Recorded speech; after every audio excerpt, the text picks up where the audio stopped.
แสวงหากำลังใจจากใครเล่าอยู่ที่เราเอาพระธรรมนั้นค้นหาดูที่จิตดูที่ใจใช้ปัญญา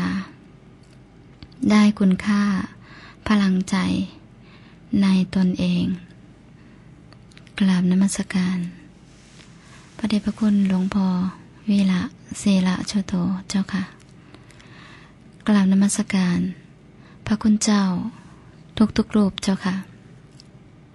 ขอเจริญธรรมคุณแม่ชีพราหมณ์และญาติธรรมทุกท่านที่กำลังติดตามรับฟังสถานีวิทยุเสียงธรรมพุทธสมาคม FM 104.25 เมกะเฮิรตซ์สื่อสังสรรค์การเรียนรู้การศึกษาการปฏิบัติและการเผยแพร่พระพุทธศาสนาทำการออกอากาศจากวัดป่าบ้านสางคุยอำเภอพังโคนจังหวัดสกลนครญาติธรรมที่รับฟังอยู่ในขณะนี้สามารถจังบนของการรับฟัง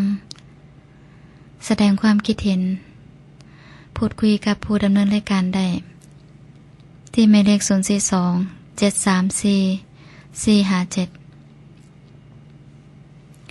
รายการนี้ชื่อว่ารายการธรรมคีตศิลป์นะคะดำเนินรายการโดยอุบาสิกาโนนานะรายการนี้ก็มาได้มาพูดคุยนะคะกับญาติธรรมนะทุกวันเสาร์และอาทิตย์นะ 11:00 นถึง 12:00 นนะคะซึ่งมื้อนี้ก็ตรงกับวันที่16นะสิงหาคม 2558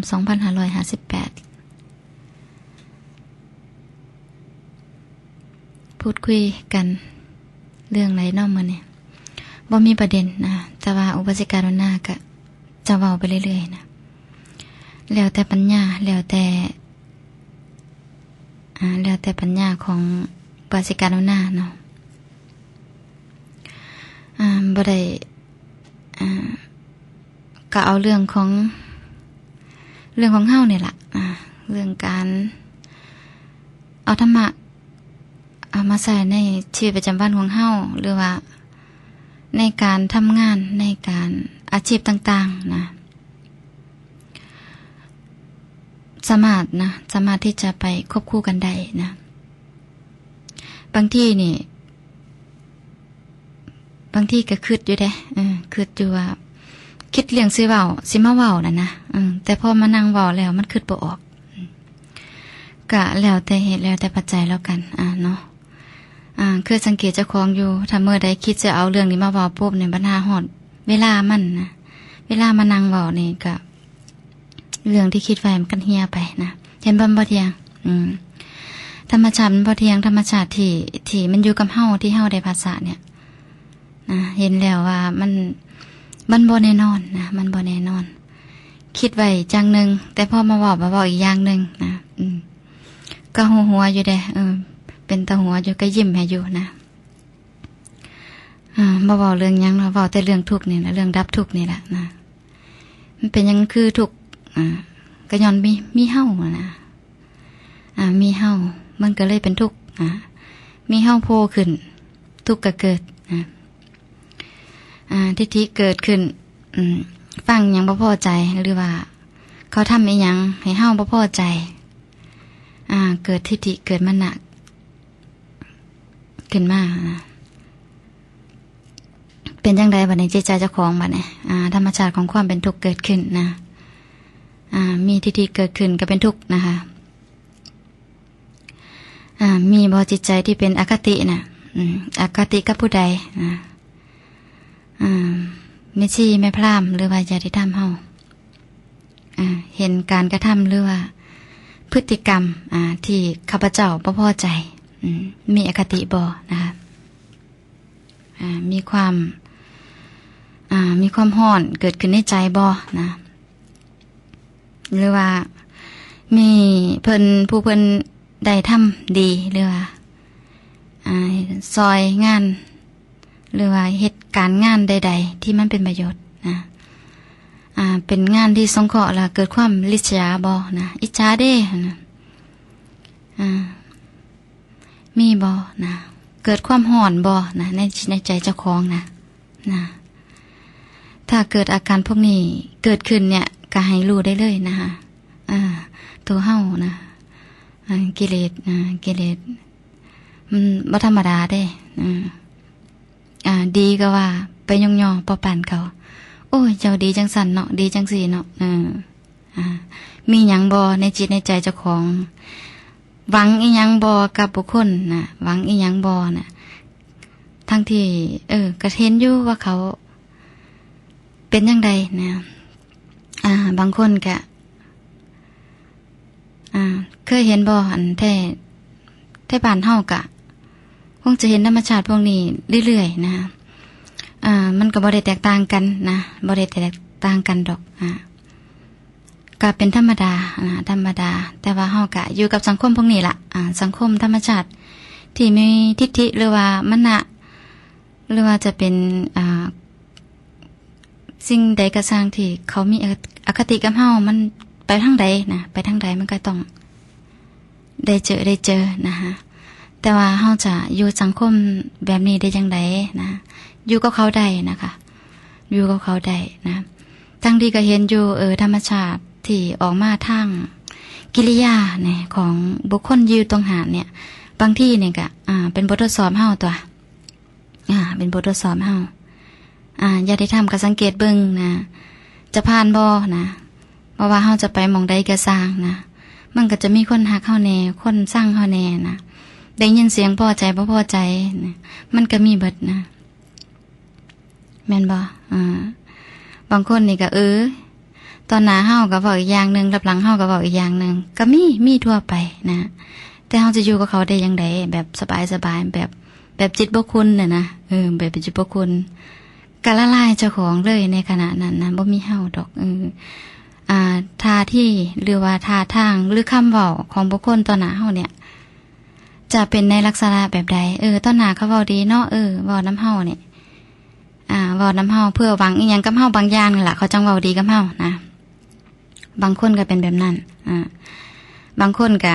ตรงๆเว้าตรงๆเว้าพัวไปเลยนะเว้าตรงๆเว้าตรงๆเหตุการณ์ตรงนี้นะคะมันก็มีทั่วไปนะแต่ว่าจะอยู่กับบุคคลแบบนี้หรือว่าสิ่งรอบข้างที่เฮาได้เกี่ยวข้องเนี่ยจังไดนะคำนินทาสรรเสริญยกย่อปกป้องมันก็เป็นเรื่องธรรมชาตินะเป็นเรื่องธรรมชาติที่เฮาหลีกเลี่ยงบ่ได้นะแต่เฮาจะอยู่จังใดนะเอาเหตุการณ์ตรงนั้นมาศึกษาเลยนะคะเอาเหตุการณ์ตรงนั้นมาพิจารณานะคะพิจารณาว่าสิ่งที่เกิดขึ้นสิ่งที่เฮาเห็นสิ่งที่เฮาได้ยินหูกระทบเสียงเนี่ยคำพูดดีหรือว่าบ่ดีนะถ้าเขาเว้านำเฮาดีแล้วตอนหน้าเฮาเว้าดีแต่ว่ารับหลังเฮาไปเว้าพื้นเฮากับคนอื่นจังซี่อาจจะมีความรู้สึกจังใดถ้าท่านที่ฝึกบ่หาเรื่องแล้วก็เห็นเป็นธรรมดานะเป็นธรรมดาแล้วก็จะบ่ต่อต้านและบ่คัดค้านเครียดบ่มันก็บ่เครียดนะมันสั่งไผบ่ได้ถ้าเฮาบ่หาเรื่องนะถ้าเฮาบ่หาเรื่องกับเหตุการณ์เนี่ยมันจะเห็นเป็นธรรมชาติตรงนั้นเป็นแบบธรรมดาเฮาก็แค่อยู่ไปมื้อนึงนะอยู่ไปมื้อนึงเหตุการณ์ตรงใดมันก็แค่ขณะนั้นนะแค่ขณะนั้นในปัจจุบันนี้เนี่ยเฮากำลังเฮ็ดหยังอยู่เนี่ยเฮาเจอเหตุการณ์หยังอยู่ตอนนี้เฮาเจอเหตุการณ์หยังอยู่นะรู้ปั๊บละลายปั๊บเลยนะละลายปั๊บเลยจะดีหรือบ่ดีนะจะต้องบ่มีเฮาอยู่ในเหตุการณ์นะอย่างที่บอกไปเมื่อวานนะใจมันรู้แล้วมันก็ว่างรู้แล้วก็ว่างรู้ก็ว่างนะให้ว่างเร็วๆนะบังคับบ่ได้อีกแล้วเนาะบังคับบ่ได้อีกละบังคับบ่ได้ได้แนวนี้เนาะมันของไปของมันเด้ปัญญามันเร็วส่ำใดเนาะสติมันเร็วส่ำใดสติมันพอถ้าสติมันต่อเนื่องเนี่ยปัญญามันก็ต่อเนื่องจังซี่มันก็เร็วนะการหูอีหยังมันก็เร็วการว่างมันก็เร็วนะการว่างก็คือการบ่หาเรื่องนั่นเองการว่างก็คือการ การละลายเจ้าของนะว่าไงบ่ให้มีเฮาอยู่ในเหตุการณ์ในเหตุการณ์ที่เฮาจะเจอนะจะเป็นดีหรือบ่ดีก็สร้างนะเขาจะมาปล่อยมาด่าจังไดมันก็เท่าเก่าแต่ถ้าเกิดว่าเขามาหายเฮาเนี่ยเขามาด่าเฮาอยู่โป่งๆเนี่ยแต่จิตมันฮ้อนนะก็ให้ฮู้เรื่อยๆว่านั่นคือตัวเฮาเกิดขึ้นมารองรับเหตุการณ์นะ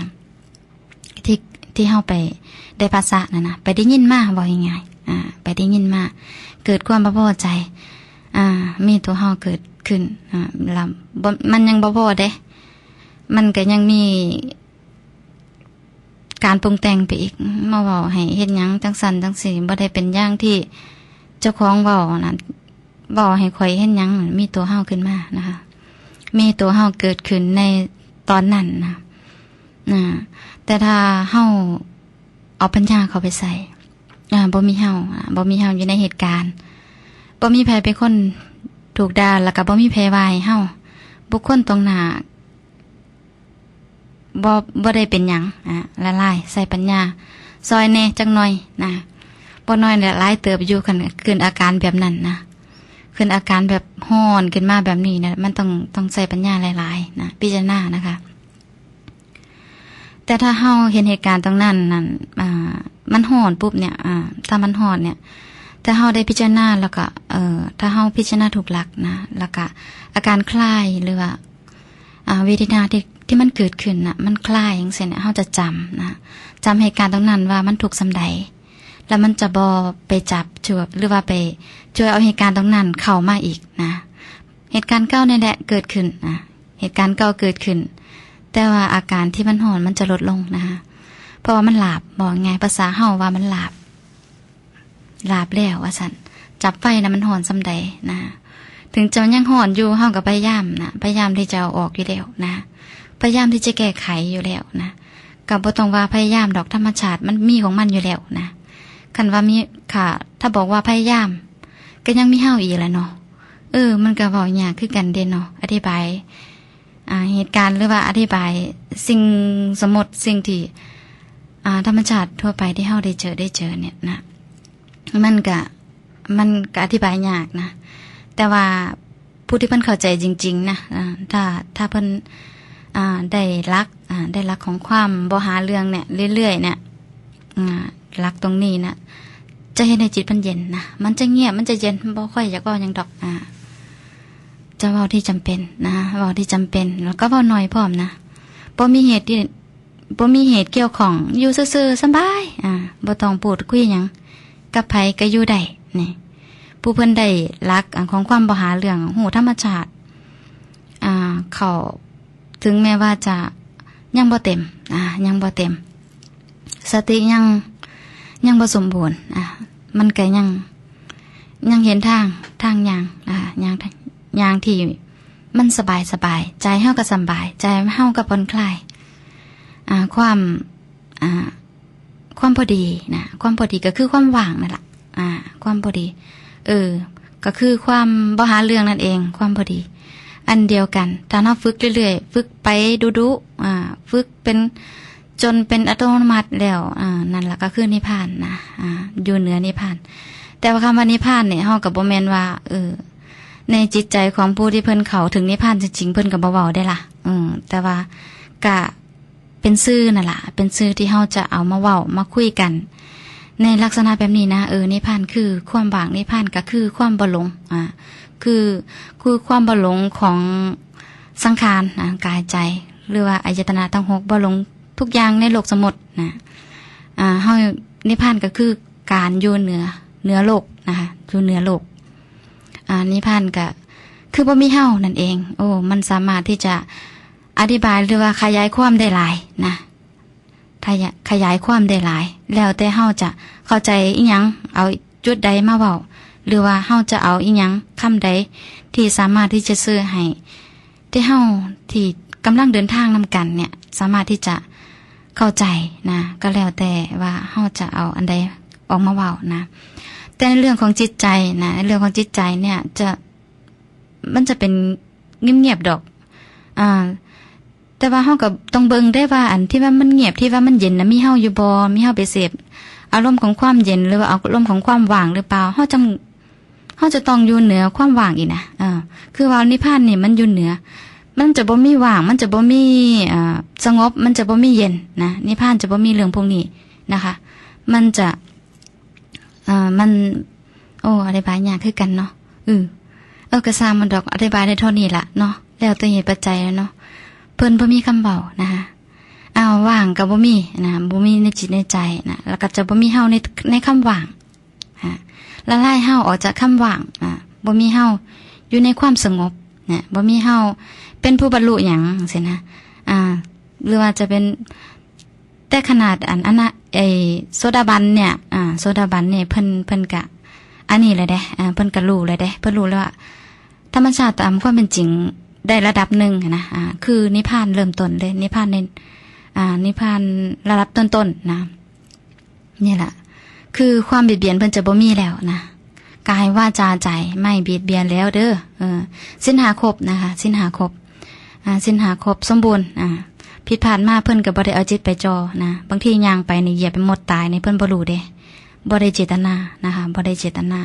จิตเพิ่นก็บ่เศร้าหมองนะคะพระโสดาบันมีจิตใจที่ตั้งมั่นคงนะบ่บอกแวกบ่ไปซ้ายไปขวาว่ายังไงบ่ไปซ้ายไปขวาเจ้าสิเว้าอีหยังมากก็สร้างนะคะ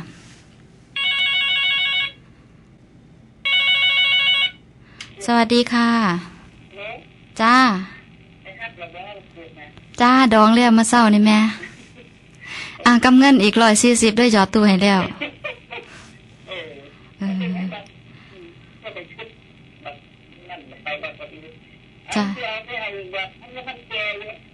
จ้าเอามาเรื่อยๆโลดเพราะว่าสิดองอยู่เพราะว่ามีประโยชน์หลายเพราะว่าเมื่อวานนี่แม่นั่นเพิ่นก็เว้าเพิ่นฟังอยู่ว่าดองมะกรูดนี่เนาะน่าจะเอามาเอาน้ำมะกรูดที่เฮาดองน่ะน้ำมันน่ะรับผสมกับน้ำแล้วก็น่าก็ใส่ผ้าไปชุบๆแล้วไปเช็ดตามห้องน้ำนะ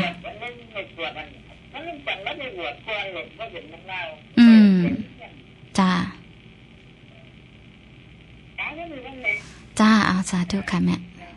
ค่ะสวัสดีค่ะมะกรูดนะคะเพิ่นได้ฝากมะกรูดมาแม่เซียนเนาะบ้านตาดผู้วงบ้านผู้กานี่ล่ะเพิ่นฝากมะกรูดมาให้เมื่อวานนี่นะก็ดองเรียบร้อยแล้วนะน้ำมะกรูดก็มีสรรพคุณก็คือไล่แมลงนะคะซึ่งสถานีเมื่อก่อนเนี่ยหมดหลายบริการวันหน้าก็เลยใส่ตามห้องน้ำตามอีกอย่างเนี่ยเวลาหมดมันหนาห่อนเนาะ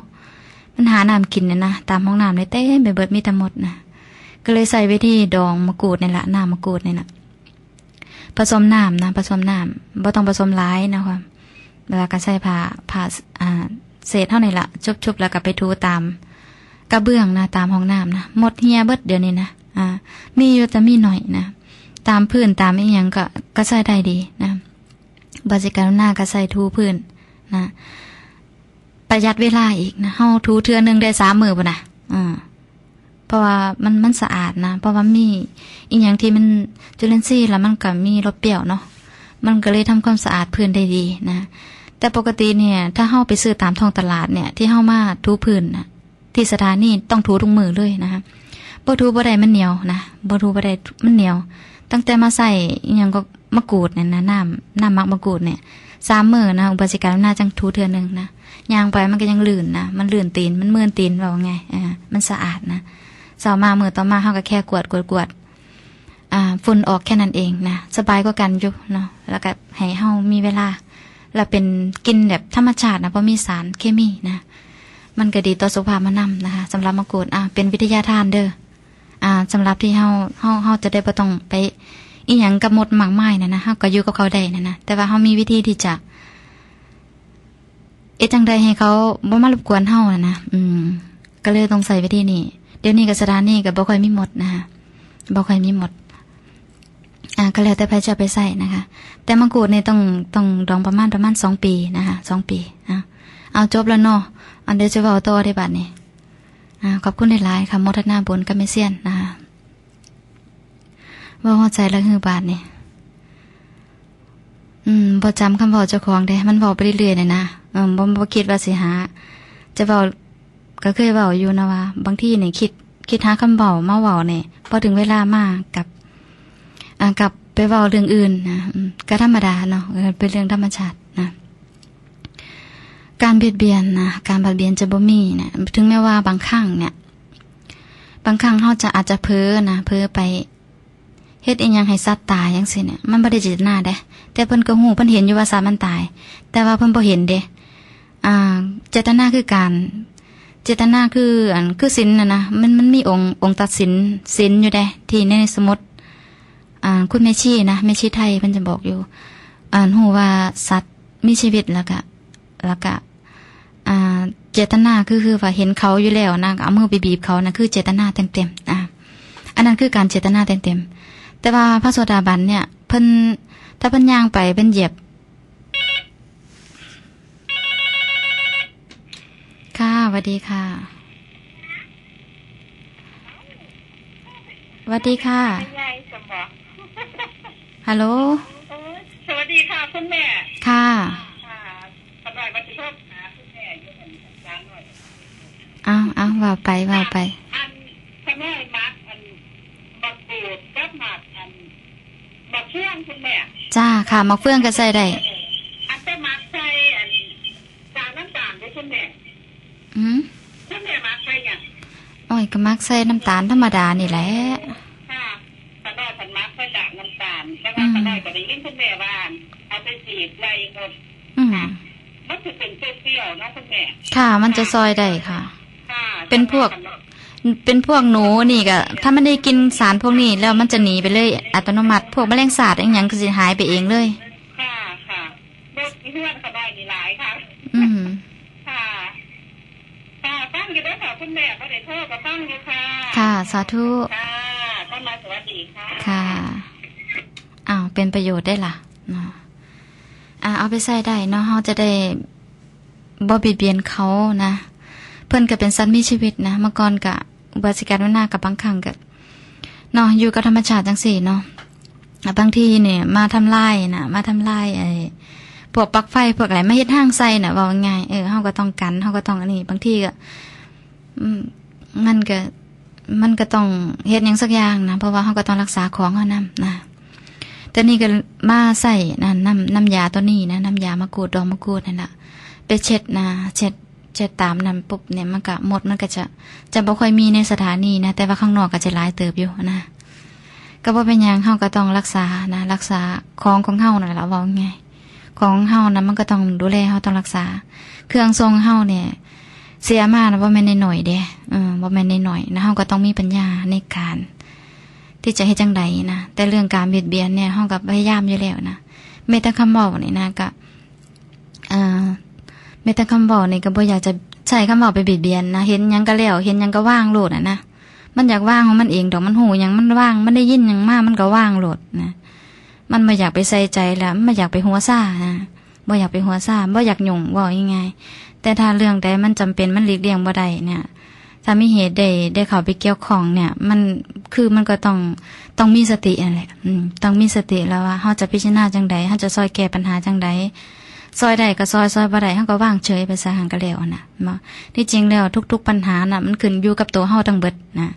ตัวเฮาทั้งเบิดที่จะซอยตัวเฮาได้คนอื่นซอยเฮาบ่ได้ดอกนะเห็นความว่างก็อยู่ในตัวเฮาในนิพพานก็อยู่ในตัวเฮานี่บ่มีไผซอยเฮาได้ดอกนะความบุญก็อยู่กับเฮาเนี่ยว่างกับบุญก็เลือกเอาที่เราสิเอาอันใดคันมันวุ่นหลายมันก็ฮ้อนแล้วไผสิอยากฮ้อนแล้วเนาะได้เห็นโทษเห็นภัยของความฮ้อนความบุญวายที่เกิดขึ้นกับจิตกับใจน่ะเห็นบ่ถ้าเห็นความบุญแล้วเห็นความว่างเนี่ยเห็นความว่างแล้วเราญาติธรรมจะเลือกเอาหยังล่ะมันก็ต้องเลือกเอาความสงบความเย็นความสบายความผ่อนคลายนะเฮ็ดหยังก็ผ่อนคลายเฮ็ดงานก็ผ่อนคลายการงานนี้หยังก็เป็นการงานที่ผ่อนคลายบ่มีโทษกับเฮาทำหน้าที่ตามปกติเนี่ยรักษาโรคภัยไข้เจ็บอยู่ในตัวเจ้าของก็มีความผ่อนคลายมีความสบายนะความเป็นเช่นนั้นเองหรือว่าบ่มีปัญหานั่นล่ะเว้าถึงเรื่องก็คือบ่มีปัญหานะ ก็คือว่าบ่หาเรื่องนั่นล่ะอันเดียวกันน่ะบ่เบียดเขาบ่เบียดเบียนเฮาน่ะการเฮาไปรักษาเจ้าของก็นั่นล่ะคือเฮาบ่ได้เบียดเบียนเจ้าของร่างกายสังขารนี่มันเป็นทุกข์ก็ต้องไปหาหมอหายุกหายามันกินสิปล่อยมันทรมานจังซั่นบ่เฮาก็ต้องทำหน้าที่ของเฮาหิวมากก็ต้องกินเนาะหิวมากก็ต้องกินก็หาแนวกินไปกินอิ่มแล้วก็หูว่าอิ่มแล้วก็แล้วไปเป็นวงจรเป็นชีวิตที่ดำรงอยู่เป็นธรรมชาติที่มีอยู่หรือว่าเวทนามันเกิดที่เพิ่นเว้าหยังก็รูปอีหยังก็วิญญาณสังขารอีหยังน่ะโอ้ยแนวก็เรียนอยู่หังลืมเนาะเวทนาสังขารวิญญาณน่ะนะรูปเวทนาสังขารวิญญาณหาอย่างน่ะนะลายบ่จบก็บ่เป็นหยังดอกเนาะทุกอย่างยังมีปกติแต่ในเวทนานั่นมีเฮาอยู่ในเวทนาหรือเปล่าความจำสัญญาความจำเนี่ยมันก็ยังมีอยู่แต่ว่าในขณะที่สัญญาทำงานนั่นมีเฮาหรือเปล่ามีเฮาเป็นผู้มีสัญญานั่นหรือเปล่าต้องละลายเด้เจ็บปวดเนี่ยย่ำเวทนามันเกิดขึ้นเนี่ยเจ็บปวดมีเฮาเป็นผู้เจ็บปวดบ่จะต้องละลายเฮาเด้ถ้าบ่มีเฮาอยู่ในเหตุการณ์ปุ๊บนั่นก็ยังปวดคือเก่าเด้แต่มันสบายขึ้นเด้มันสบายขึ้นมันก็แค่อาการเนาะมันเวียนหน้าเวียนหัวเจ็บหลังปวดหลังเจ็บแอวก็เป็นเรื่องธรรมชาติอยู่แล้วมันมีอาการตรงนี้มันยังเกิดปกติก็สังขารบ่เที่ยงเนาะพระพุทธองค์เพิ่นก็ยังเว้าอยู่หั่นเด้อนิจจังทุกขังอนัตตารูปก็บ่เที่ยงสัญญาก็บ่เที่ยงสังขารก็บ่เที่ยงวิญญาณก็บ่เที่ยงที่เฮาเว้าอีหยังก็ที่เฮาสวดตอนเช้านั่นน่ะเมื่อก่อนก็อุบาสิกาหน้าก็สวดดีเดี๋ยวนี้ก็บ่ค่อยได้สวดนะแต่ก็ว่าเพิ่นก็ยังเว้าอยู่นะสอนเฮาเบิดเลยอยู่ในหันบ่มีตัวตนเวทนาไม่ใช่ของเราสัญญาบ่แม่นของเฮารูปบ่แม่นของเฮานะกายใจนี่บ่แม่นของเฮาสัญญาบ่แม่นเฮาเด้เป็นสิ่งที่ปรากฏเป็นสิ่งที่มีอยู่เอาตัวเฮาออกทั้งเบิดนะเอาตัวเฮาออกนะละลายทันทีเลยนะภพชาติจะมีได้จังไดทุกข์จะเกิดขึ้นได้จังไดทุกข์เกิดขึ้นได้ก็เพราะมีเฮานั่นแหละมีตัวเฮาโผล่ขึ้นมาปั๊บทุกข์ก็เกิดปั๊บเลยแต่เฮาละลายทุกขันธ์น่ะรู้แล้วก็วางมันจะเห็นได้ว่าเนี่ยบ่เห็นภพชาติก็บ่เกิดล่ะบ่มีภพชาติแล้วขณะอยู่ในปัจจุบันเนี่ยบ่มีแล้วเด้เอาภพชาติมาแต่ไสน่ะทุกข์ก็เหี่ยออกคือหมู่บ้านก็ยังเว้าอยู่ทุกข์เหี่ยออกทีละน้อยบัดนี้ห่างออกจากทุกข์หลายๆนี่ทุกข์ก็จะคลายออกทีละน้อยหึงทุกข์จังเกิดขึ้นมาปุ๊บก็ได้ศึกษาล่ะนั่นรวยสบายขึ้นยังเนี่ยคำว่าหาเรื่องของพระเดชพระคุณหลวงพ่อน่ะสบายบ่ล่ะเฮ็ดยังก็ได้น่ะในปื้นตาเมานี่ล่ะบ่ต้องไปนั่งรับหูรับตานั่งก็ได้แล้วแต่จริตไผไปนั่งสมาธิเดินจงกรมก็ยังทำปกติเนาะยังทำปกติที่แต่ในเหตุการณ์นั้นหรือว่าในสิ่งที่เฮากระทำนั้นบ่มีเฮาเด้อบ่มีข่อยเด้อบ่มีไผเฮ็ดหยังเด้อกิริยาแค่ธรรมชาติซื่อๆเด้อปัญญาน่ะเอาไปใส่แน่ดุๆนั่งสมาธิก็บ่มีไผนั่งเห็นแสงบ่แสงออกโตออกตนบ่ก็อย่าไปหลงมั่นนะเป็นแค่เหตุการณ์ที่เฮาศึกษาซื่อๆนะแสงออกมือแสงออกหัวแสงออกหยังก็สร้างดอกนะมันเป็นธรรมชาติที่มีอยู่แต่เฮาจะไปยึดติดบ่ได้นะยึดติดกับธรรมชาติตรงนั้นบ่ได้นะมันบ่แม่นนิพพานเด้นั่นมันบ่แม่นนิพพานเด้นิพพานคือความว่างนิพพานคือความไม่หาเรื่องนะนิพพานคือการไม่คือสิ่งที่เราไม่เบียดเบียนแล้วนั่นนิพพานน่ะหลวงพ่อก็บอกอยู่มาเช้าเนี่ยอันเดียวกันนั่งไปนั่งมานั่นตัวลอยบ่หรือจังไดย่างไปกับเปาโตปิวแว่งน่ะมือก็เบาอีหยังก็สร้างน่ะเป็นเหตุการณ์ที่มีอยู่เป็นสิ่งที่มีอยู่แต่ว่าเฮาจะไปตามยึดเอาว่าเป็นเฮาได้บ่ได้เด้ละลายเลยไม่มีใครเป็นอะไรไม่มีใครได้อะไรนี่เป็นแค่เหตุการณ์เป็นสิ่งปรากฏซื่อๆบ่มีเฮาปัญญาน่ะเอาไปใส่นำคันเฮาบ่เอาปัญญาเข้าไปใส่เนี่ยจะติดแนบอยู่หั่นล่ะนะ อิทธิฤทธิปฏิหารที่นั่งไปนั่งมาเนาะออกทรงออกแสงน่ะระวังดีๆเถอะนะพวกอิทธิฤทธิ์นี่อันตรายเด้บริการหน้าบ่ได้ปฏิเสธได้ว่าอิทธิฤทธิ์บ่มีออกเสียงออกแสงนี่บ่มีเห็นนั่นเห็นนี่เห็นเทวดาเห็นหยังเนี่ย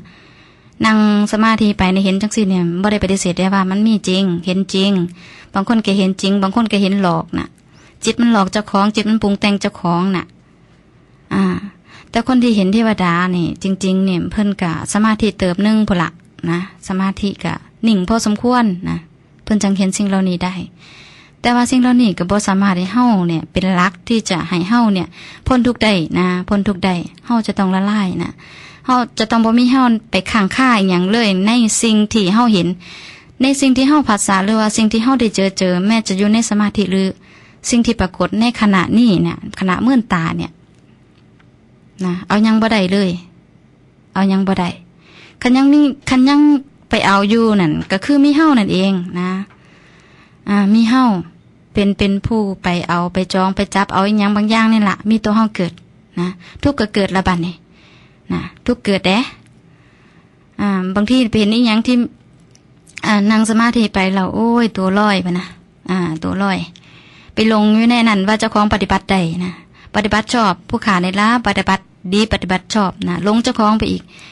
แทนที่จะเอาเหตุการณ์ตรงนั้นมาพิจารณาบ่แม่นเฮาเด้อนะคันฮอได้ฮอมาให้เบิ่งเนี่ยนะผู้ใดที่ว่าฮอได้น่ะฮอไปหันฮอไปนี่ก็เป็นฮอได้นะคะสวัสดีค่ะสวัสดีค่ะว่าจังไดแม่ว่าแล้วแม่จังหน่อยเว้ามาโลดอันเห็นน่าอยากเห็นอีกคันบ่ได้เห็นเด้อบ่ได้เห็นหยังก็ตามเห็นสีเห็นแสงเห็นนั่นเห็นนี่เห็นหยังก็ยาค่ะแล้วแค่จะเห็นอีกก็บ่เห็นแล้วมันดับไปแล้วค่ะดับไปเพิ่นเห็นแล้วเพิ่นก็อยากเป็นอีกเด้ก็เอาอยู่หั่นแล้วมันขามบ่ได้นะแม่มันขามบ่ได้เพราะฉะนั้นแล้วไปเห็นแล้วก็แต่ว่าจ้า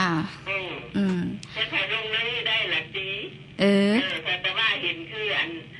ลงยาคือหลวงพ่อเราว่าน่ะแม่นบอกแต่ว่าเห็นรู้แต่ว่ารู้น่ะแล้วไปค่ะจะเห็นแล้วจะเห็นอีกนั่นแล้วซะมันแล้วนั่นแล้วไปแล้วดิแม่เวลาจ้าม่วนได้ล่ะอันฟังก็ดีเฮ็ดมันเป็นก็ดีแม่นบ่เฮ็ดก็ดีมันเฮาปฏิบัติเนาะแต่สมากแล้วมันไปติดเอาไปเอาน่ะนะเฮาบ่ยึดเฮาบ่ยึดเฮาบ่ติดเฮาบ่หยังเห็นแล้วแต่ว่าค่ะแต่ว่ารู้เนี่ยปล่อยไปปล่อยปะละไปน่ะมันสบายค่ะแล้วก็มันจะคือว่าอะไรเนาะโอ้ยมันรอยากอยู่เด้ยากอยู่ได้เบาอันนี้ก็ดีแม่นบ่ค่ะแต่ว่าทุกคนจะเห็นแม่ว่าจังใดก็เห็นค่ะปฏิบัติไปนะเห็นอยากเห็นอีกนะแต่ว่าเห็นน่ะนะแต่เขาบอกว่าสักแต่ว่าเห็นติดว่าเขาเห็นแล้วเขาเอาดิด่ะว่าเจ้าของปฏิบัติได้โอ้อ่านทุ่มภาพของการปฏิบัติธรรมเพิ่นว่าว่าเจ้าของเป็นผู้วิเศษวิโสเสพุ่นได้ไปทางแบบนั้นได้บัดคุณแม่สุธิราเมาอันนี้พื้นนั้นเฮาปฏิบัติมันจะเห็นเนาะแม่นไอ้ที่แม่อันที่มันสบายมันมีก็หันอยู่นั่นนะแม่นบ่แม่นมันเว้าบ่ได้ค่ะอธิบายบ่เป็นค่ะแต่ว่าเห็นรู้แต่ว่าอธิบายไม่เป็นน่ะนะค่ะจะคือว่าอะไรเนาะเอาแค่นั้นล่ะค่ะค่ะสวัสดีค่ะเอาคุณแม่สุธิรักเนาะก็ธรรมดาเนาะกะที่อ้อยฟังเนี่ยก็คือว่าบางครั้งเนี่ยหลายๆท่านไปติดอยู่ตรงนี้นะคะซึ่งมันถ้าเฮาบ่ข้ามตรงนี้ไปถ้าเฮาลองพิจารณาบ้างดูนะขณะพระพุทธองค์เพิ่นยังบ่เอาฤทธิ์บ่เอาหยังเลยเพราะแม้ว่าเพิ่นบ่เอานะสิ่งเหล่านี้เนี่ยมันมีอยู่จริงนะบ่ได้ปฏิเสธแต่ว่าการที่เฮาฝึกได้สมาธิหลายๆแล้วออกแสงมีฤทธิ์มีแสงมีเดชอีหยังขึ้นมาปรากฏให้เฮาเห็นจังซี่มันจะเฮ็ดบุคคลคนนั้นหลงได้นะหลงไปเอาว่าเจ้าของเป็นผู้ปฏิบัติได้ปฏิบัติชอบนี่คือว่าลงตนเจ้าของนะมีตัวเฮาเกิดขึ้น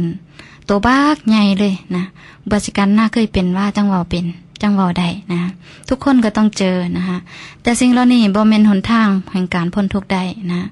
เขานิพพานบ่ได้นะเขานิพพานบ่ได้แต่สิ่งที่อยู่เหนือกว่าหันก็คือการว่างสิ่งที่เห็นว่างสิ่งที่เจอว่างสิ่งที่เฮาประสบเจอว่างทุกอย่างรู้แล้วก็ว่างรู้แล้วก็ว่างนะฮัดปล่อยว่างทุกขณะทุกอิริยาบถทุกวินาทีนะทุกขณะจิตทุกขณะจิตนะมันจะเร็วขึ้นดอกมันจะเร็วขึ้นนะก็ใช้เวลาในจังหน่อยก็บ่เป็นหยังเนาะเฮาก็เป็นผู้ที่ฝึกฝนนะเป็นผู้ที่ศึกษานะศึกษาคำว่าบ่หาเรื่องนะที่คือว่ามันหูแล้วก็ว่างนี่ก็คือคำว่าบ่หาเรื่องของพระเดชพระคุณหลวงพ่อนั่นล่ะอันเดียวกันนะคะบ่เบียดเบียนไผดอกนะบ่อยากเบียดเบียนคือคันเฮาหูว่าง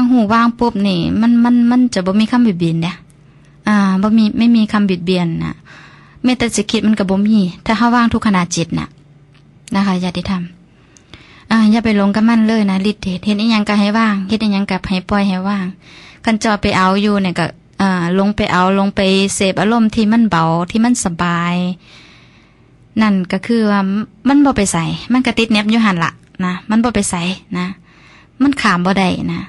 พระพุทธองค์เพิ่นบอกว่าทุกสิ่งทุกอย่างไม่มีตัวตนเป็นอนัตตา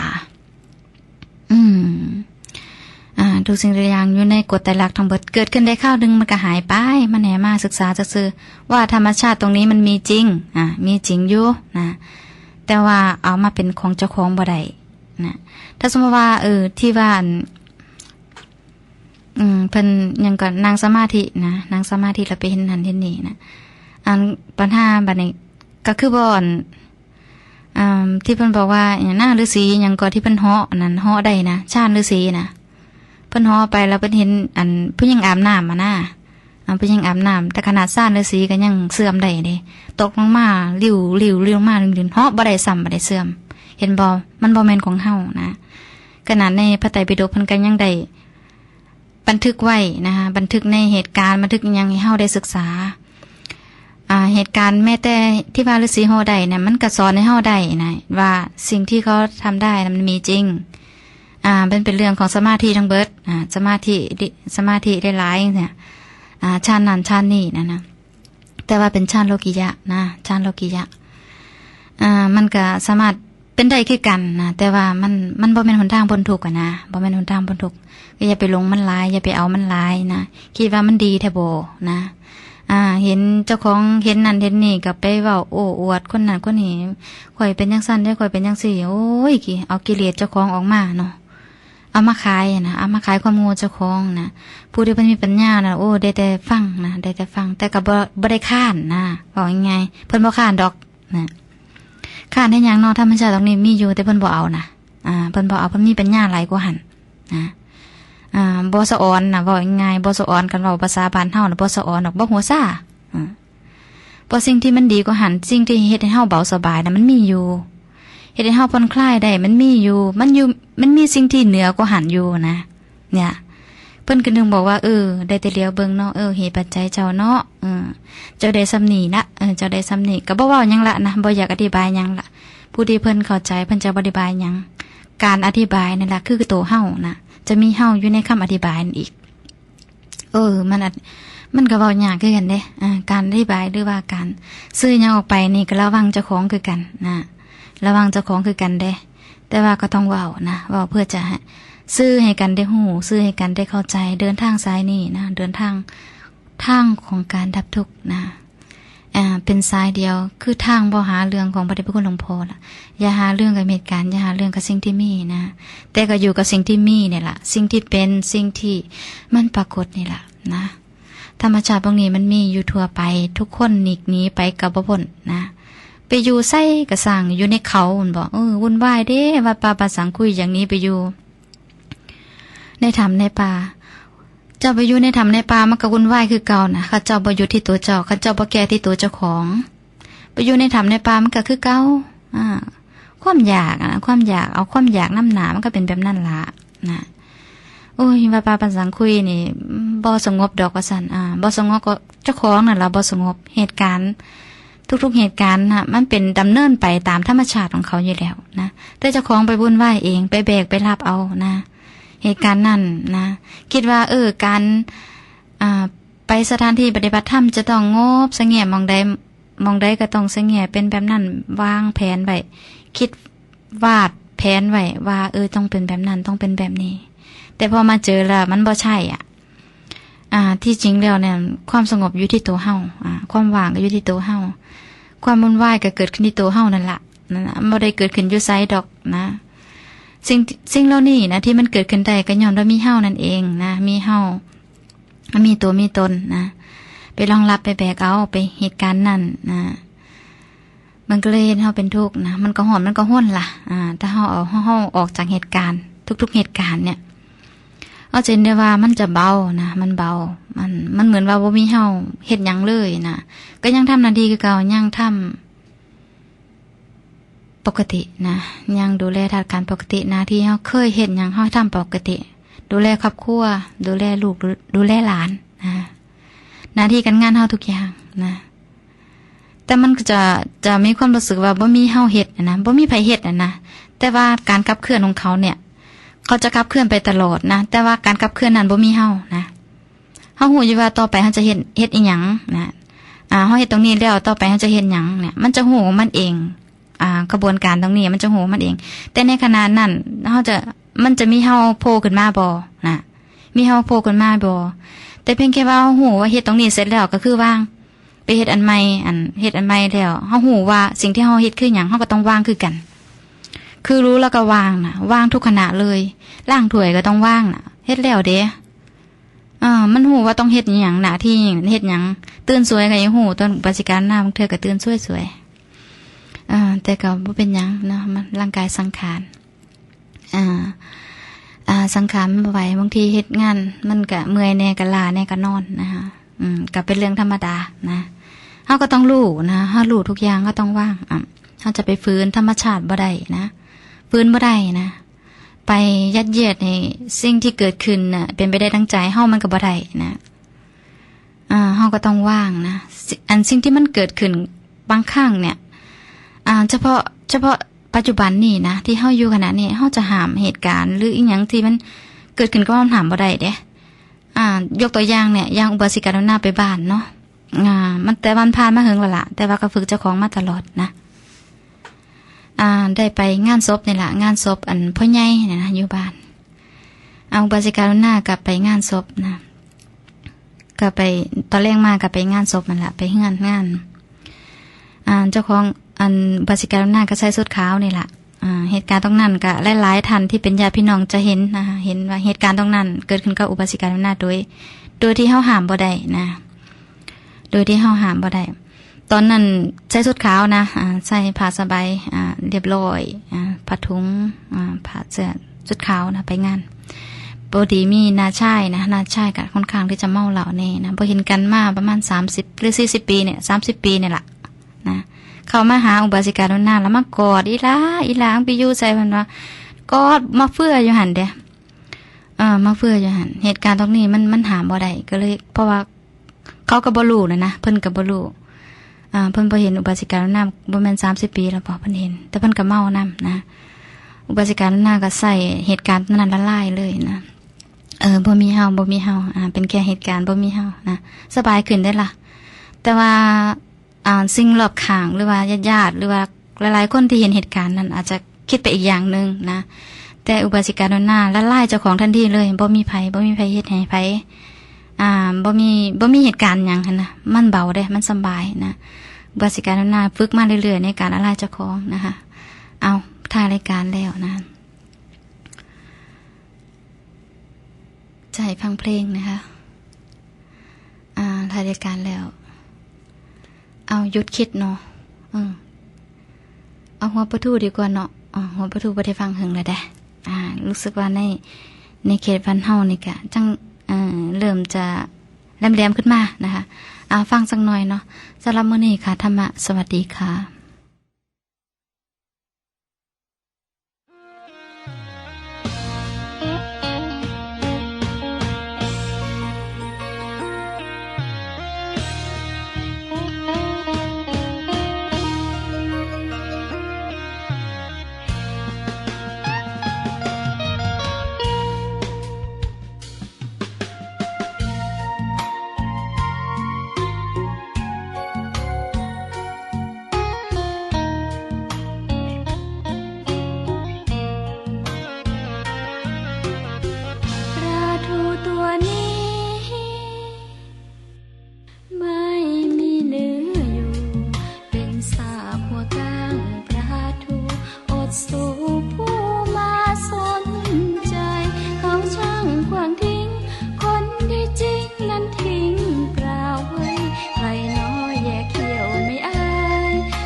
ำคืองานท่านผู้ฉลาดนายเน้นเรื่องแข่งพบชาติอเนจอนาถน้อจนอดสูเขาสละแล้วปล่อยม้าแมวแย่งหัวปลาทูถูกผิดให้คิดครวญดูปลาทูไม่มีเนื้อในสุขใจใช่ไหมหากใครครอบครองหัวปลาเลี่ยมล้นด้วยผลบุญญาแย่งก้างปลาข้านี้มีชัยไรผู้เทียมทานก้างกองนั้นอันข้าเป็นใหญ่หยุดนะจะแย่งเอาไปยอมตายไม่ยอมเลิกรายศศักดิ์สรรเสริญแค่ลงเลินว่ามีเนื้อในสุขทุกข์แย่งอยู่ทำ